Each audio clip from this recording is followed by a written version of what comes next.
माता पिता ने नानो बाळक होय ई आपણા घરમાં કઈ એ રંજ કરતો આપણે ખીજાઈ મારીએ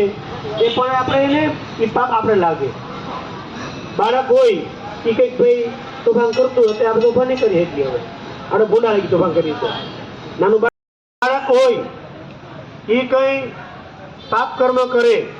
કેટલા વર્ષ સુધી 11 વર્ષ ને 52 દિવસ સુધી એ પાપ પોતાના માતા પિતાને ભોગવવું પડે भगवान कृष्ण भगवान द्वारका क्यारे आव्या गोकुळ क्यारे छोड्युं एनी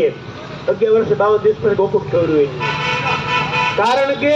गोकुळियानी अंदर कोई व्यक्तिनो वध करी शकता नथी भगवान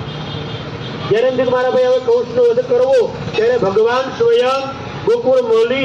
अने मथुरा